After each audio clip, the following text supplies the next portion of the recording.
Welcome to Students Know Better podcast with Coach Larry, everybody, and we are back here this trimester, episode 1. Woohoo!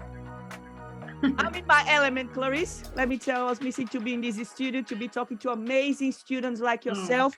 And just a quick reminder about the purpose of this podcast. So we run this podcast episode for our students to highlight their success stories, their journey, to inspire you, to inspire me, to inspire us, to keep pursuing our dreams, our career goals, our study goals as well, by sharing tips, strategies, techniques, so we can listen to them and we can learn from them. We can apply them as well. Because, as I always say, students know, Clarice, students know better. Always, always, always. I love it.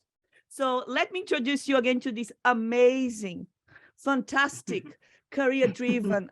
Look, Clarice, I don't know you in person, but I feel like that I've known you for a while. She's our MBIS graduate. She secured a job as an ICT business analyst with the SA government, with the Department of Treasury and Finances as well.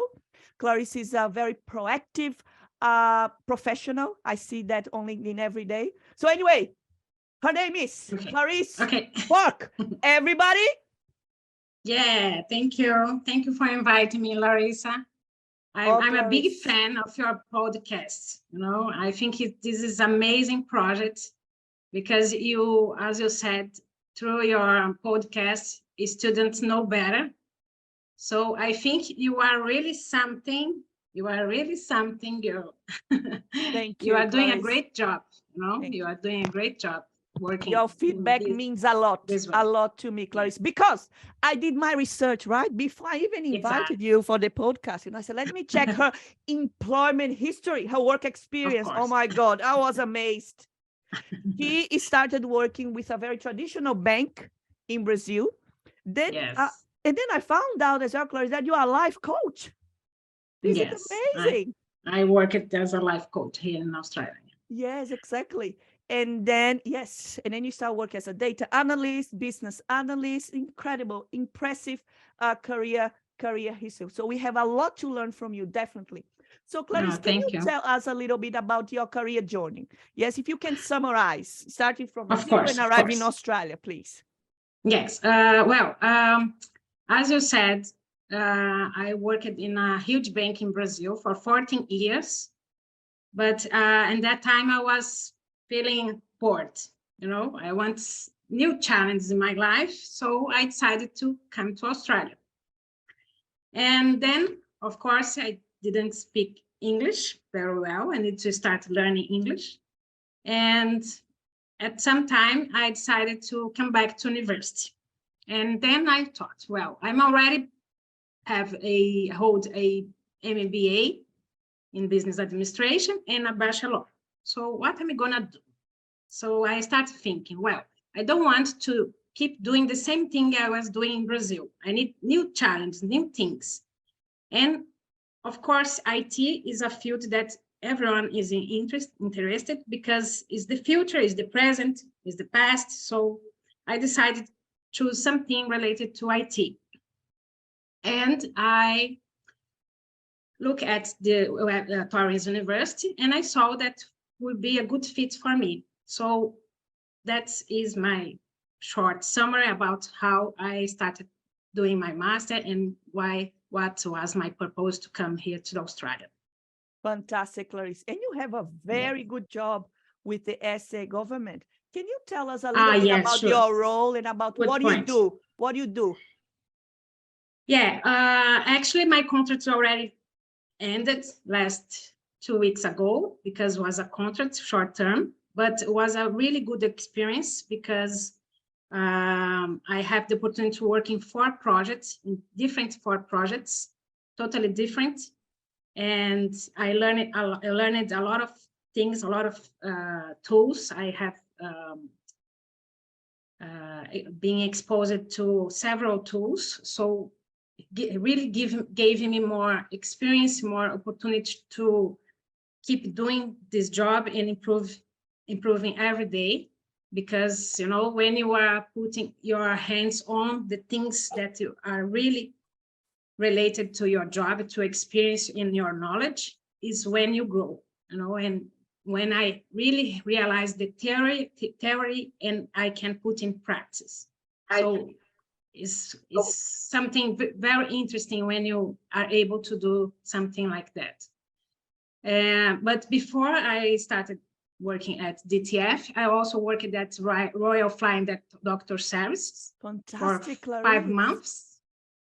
Yeah, it was very renowned company here in Australia, not just in Adelaide. So there I also have really amazing experience working in software development, you know, like something that really new for me, because I never worked in IT, remember?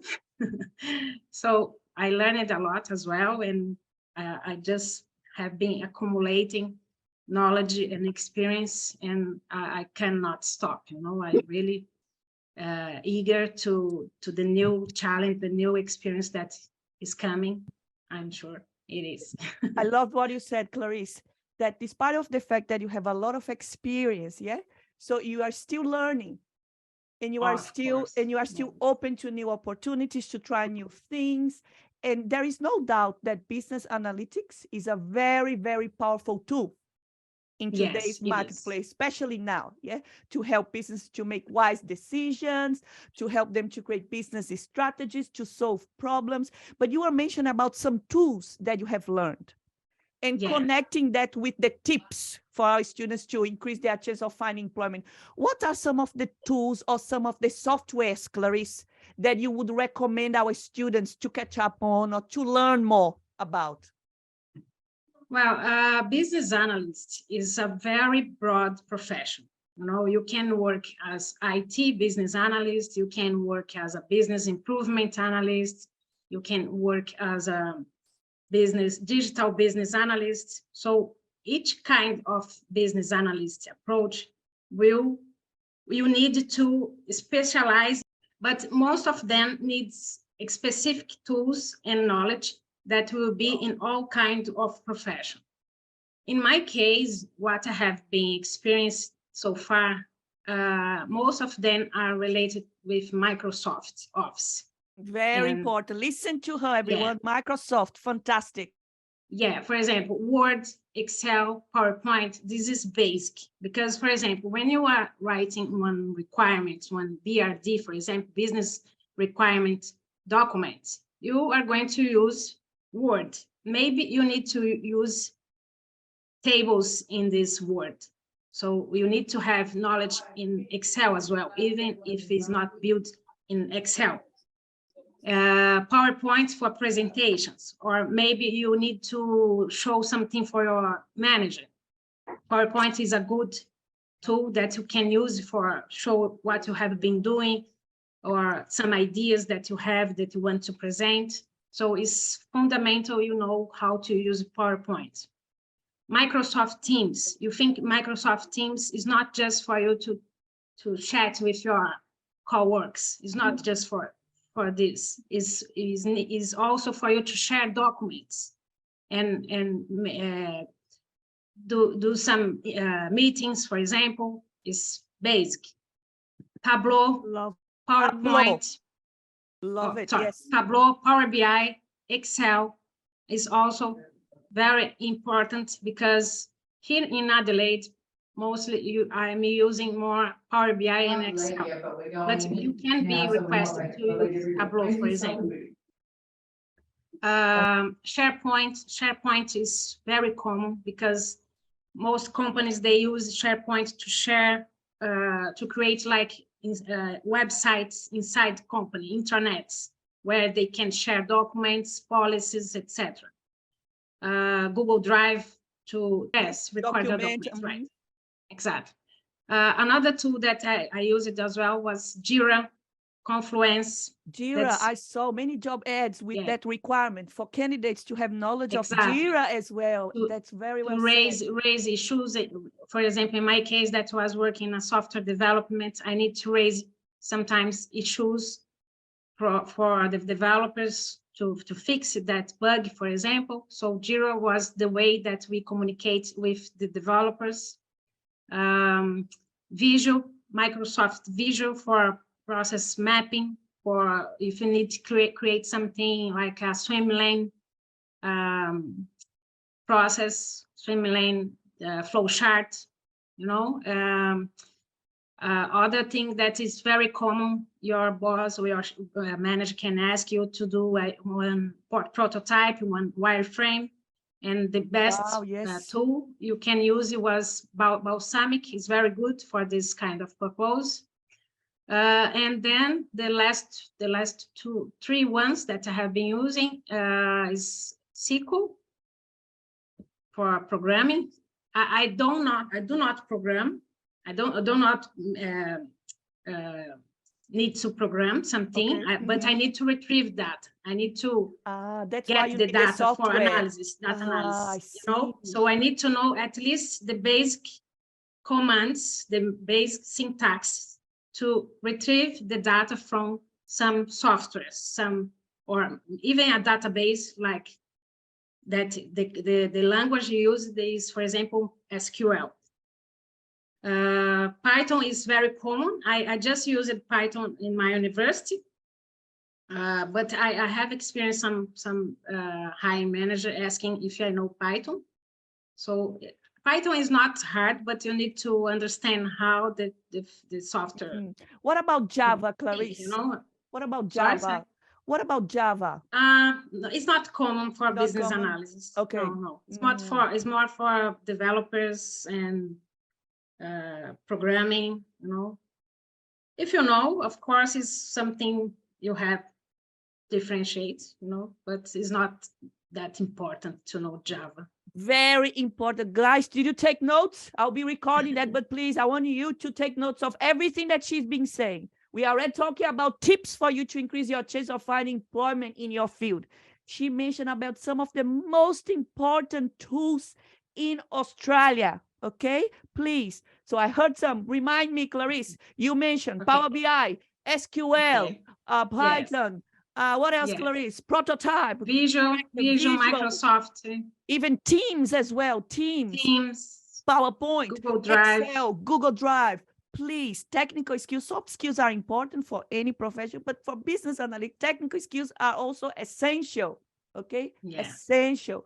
Jira, me Johnny say Jira as well for problem resolution. But but you know, even you know, this a lot of these tools that I mentioned, you don't learn overnight. You know, you need to decide what kind of profession you want to be, and then you can start working in specific tools that will help you to be what you want to become, you know. What about for ICT business analysts, Clarice? What would be the first tool that you would recommend the students here to start learning from or to start catching up on? What would be the first one?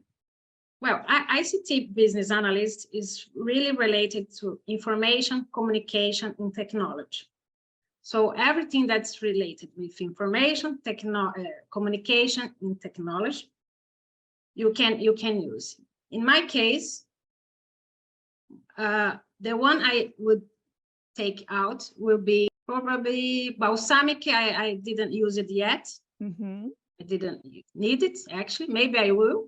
And Python, for example. I don't need Python to work as an ICT business analyst, but the others. So it really depends on the career that you want to pursue, because information systems, as Clarice said, is very broad. So you really need to evaluate what you really want. Business analyst, for example, is different from a data analyst. Exactly. So you really need to develop that understanding, see your skills, see the skills that you need to develop, target, you know, define the career goal that you have, and focus on it. But there is a lot of research and self-evaluation that you need to do before you start learning tools or any other type of content that you need to acquire knowledge from. So you need to know exactly what you want and what you are good at. This is the first step, you know, and even if you know anything a part of this list, you also can use it for your job, for your work, because you know what makes you different from others is when you have something more to, I love it, to provide. make a difference. Yes, make a difference. You know, do not be the same like everyone. You know, you need to find something that you make you be different, that make you be unique. You know, this will you transform you in a special profession. You know, and Clarice, you have been doing many special things. For example, you said, Clarice, it's very important for you to be unique, to do something extra, to do something, you know, different. For example, you are you are part of a social enterprise hub team, yeah, as a volunteer with Peter Graves and Shirley, now our operations and project coordinator, who is here. She'll be talking to us a little bit about it as well, their initiatives and projects.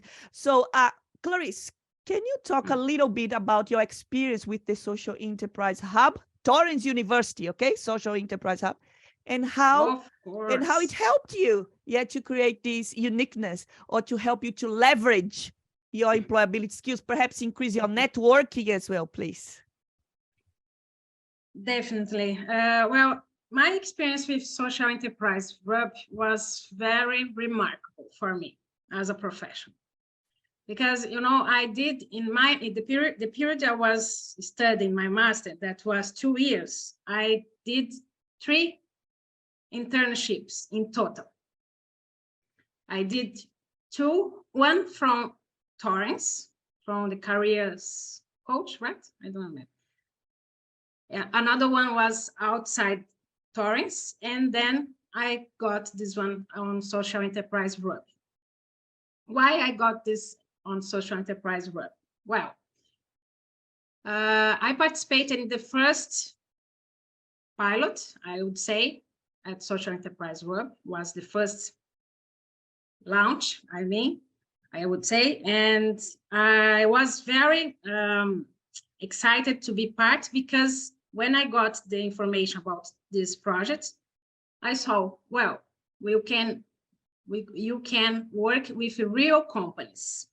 And then I thought that will be my opportunity to put everything that I have been learning so far, because I was in my last trimester, in this opportunity. So I saw this like open minds, open opportunities for me to close the door, like I did it, you know, like I did it. That was I was looking for.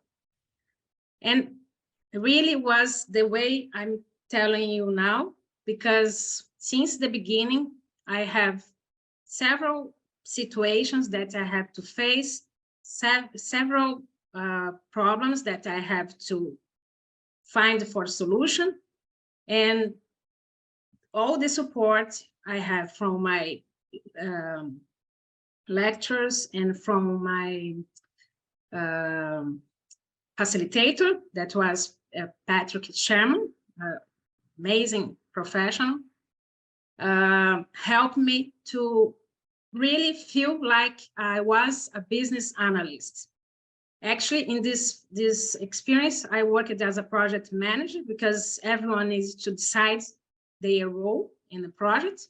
So I was doing both things, business analyst and project manager, and also gave me the opportunity to develop my leadership skills. That was amazing, because, you know, we know who you are, but you need to put this outside, you know, show for people, for your audience. And then Social Enterprise Hub gave me this opportunity. Even I was very overwhelmed in that time, because I was finishing my master.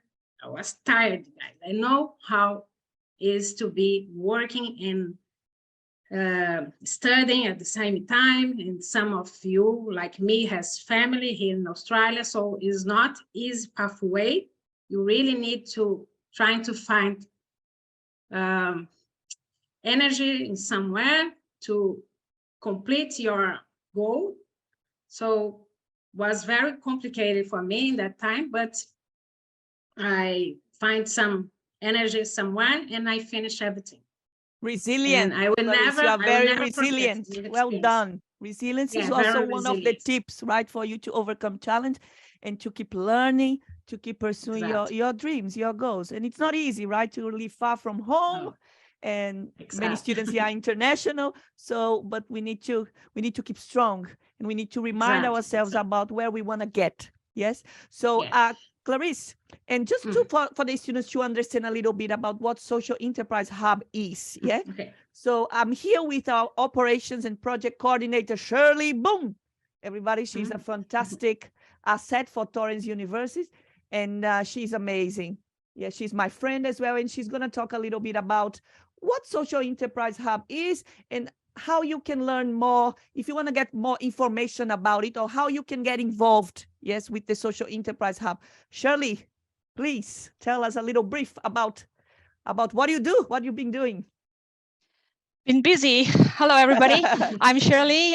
Thank you so much, Clarice. That was really good to hear your experience. And I think Clarice mentioned something really important here is that, you know, what you learn in class is theory, right? You need a place, a platform where you can practice them to really know whether you are good at something. So this is the opportunity for you in a Social Enterprise Hub. Some of you who do not know what is a Social Enterprise Hub in a university, it is actually a student-led consulting agency. We create opportunity, placement opportunities for students to undertake a real world project, a consulting project, just like what Clarice has mentioned. So we have a lot of opportunities coming up in T3, and we now have info sessions coming up every Monday just to give you more information.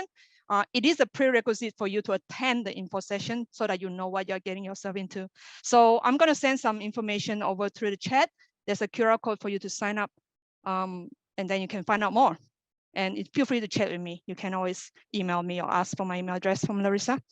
That's it. Just keep it short and simple and sweet. Thank you, Shirley. And please look, she left the flyer here on the chat. Please have a look at it, read it. Very important. There are many placements and projects related to your field that you can participate, that you can be part of. You can, as Clarice says, you can develop your employability skills, increase your networking. You can develop your leadership skills as well, teamwork, please. And you get exposure to the Australian job market. You get to know many different clients and people in your field. So please have a look. Have a look and attend our info sessions every Monday, yes, Shirley, with you and our manager, Social Enterprise Hub manager, Peter You can just Grace. come for one of the sessions. Just come for one of the sessions. If you really cannot attend on Monday, I understand, but you're still interested, we can send you the recording. Just get in touch with us. Okay, amazing tips so far. So let's debrief. Technical skills, very important. Make sure that you learn some amazing tools, but do a little bit of self-analysis as well about what you really want so you can target the right software for you to learn.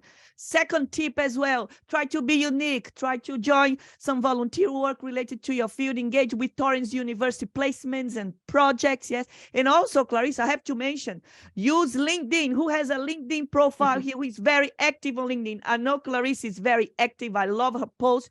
She makes comments, you know, she likes, and I can see her networking really growing. Clarice has more than 900 followers on her profile. Clarice, what has been your experience using LinkedIn for career development and also networking, professional networking, Clarice? Well, you know, I have, when I started to think about LinkedIn, I thought this will be like a strategic way to get knowing, because, you know, in Brazil, we don't use too much LinkedIn. Just for you to have an idea, I when I came to Australia, I have just 100 connections, and they were all Brazilian, right? And they will not help me here, unfortunately. So I decided I make a plan. Everything started with me as a plan, because I need to know what I'm going to do and where I want to be in the future. So I started with a plan. So what is the purpose of LinkedIn? Is connecting professionals. In my case, I not just want to connect with everyone or any kind of professional. I want to connect with people that work in companies that I would like to work. So I choose the companies that maybe I would like to be working in the future. And then I trying to find out who is working in that companies. And I started asking for connections. So I increased my LinkedIn from 100 to 900 in 2 years. And most of my connections they work in companies that maybe will be in the future my own company, my own employer, you know. So that was my strategy, and I always trying to contact them and try to know what they are doing and like their posts and be there, showing me that I'm there, guys. I'm To your build a connection. relationship, yeah, to build a Yeah, relationship. build a That's relationship. what LinkedIn is. Yes, is about. And be seen, you know. Being seen. Being Be seen. seen. I love that. Because guys, we are all special. We are all unique. Exactly. We have amazing skills, but people don't know sometimes about us. So LinkedIn is a very good marketing tool, self-marketing tool, where we show about our potential, you know, our career, our work experience, what we can do, what we can offer. Please use LinkedIn. So internships, LinkedIn, social enterprise hub, technical tools. So Clarice, because we have 4 minutes left, it's a podcast, it's very short. I wish I could be talking with you forever, Clarice. I love it. I love it. Your attitude. You are doing really, really well. And Clarice, another question as well. So for the jobs that you have applied for, business analyst, analytics role, so which job search platform did you use? Did you use LinkedIn, Seek, Indeed? Do you have a preferred platform that you have used to apply for jobs? Well, I really keep an eye on LinkedIn and Seek and Indeed. These 3 are the most sources for jobs. Most of the jobs are on the same, like duplicated, but some of them are not. So that's good to know what they have in each one. Love it. And use Careers Connect as well. Clarice said that she did some internships. So please use our career services platform, Careers Connect. There you'll find many business analytics opportunities. For example, now, at the moment, we have 2. We have a data analyst internship opportunity, business analytics opportunities as well on Careers Connect for in a foundation here. I forgot the name of the Samuel Foundation. Please visit Careers Connect. Experience is very important. Sometimes, even if you have a lot of experience in your field, give a step back to give a step forward. And we always learn, even if we feel that we know enough, but that's not true. We always learn, and we always have to aim at ongoing learning and development, professional and personal development. Always, and practical skills as well. There is no stop learning. Yeah. Okay, Clarice, very quickly now. Clarice Forrc. Kajal, please, I know you have a question, but if you can, Clarice, leave your LinkedIn URL on the chat. Shirley Boone, our operations coordinator, project coordinator for the Social Enterprise Hub, also left her LinkedIn URL on the chat. So you can connect with them and ask some questions as well related to your field. Of course. Clarice. Reach out anytime. We love you, Clarice. I have to say that everyone knows about you at Torrens here at the Wakefield campus. You have a very famous good now. Yes, I'm telling you, when I said I'm talking to Clarice, everybody said, oh my God. That's why we have 41 people here, 42, 43. Peter Gray, especially, is a big fan of yours. Me too. I've never met you, but I really, really would like to have a coffee with you and have a chat with you. Clarice, do you love what you do? Of course, I know better, Larry podcast. Yeah. Awesome. Everybody, thank you so much. Keep in touch. You can also connect with me on LinkedIn. But if you have some specific questions about business analytics, data analytics, you can always contact Clarice on LinkedIn. And also Shirley, if you are more interested on the social enterprise placements and projects, have a look at the flyer that is on the chat. Amazing opportunity for you to develop your practical skills, leadership skills. Clarice, please. Larissa, let's plan some part 2 of this podcast if you want. Love it. Because you have a lot of things to talk about. You know, important things, because we have just talked about the structure of landing a job here in Australia, but there is something inside that structure that is important to be considered. that I will love it. change the perception of the students, of the future professionals here. Yes. You know, Guys, part 2, would you come back to our part 2 episode? This fun and informative episode? Would you come back? Part 2, everybody put on the chat, yes, yes, yes, so I can plan with Clarice with more information. Amazing, everyone is saying yes, yes, of course. And to finish, of course, I love what I do, and data is what you need to do analytics, and business information is what you need to do business, everybody. Well done, and have a good evening. Bye-bye. Thank you. Bye, Yeah, Clarice. guys, Thank you thanks so very much. You are amazing.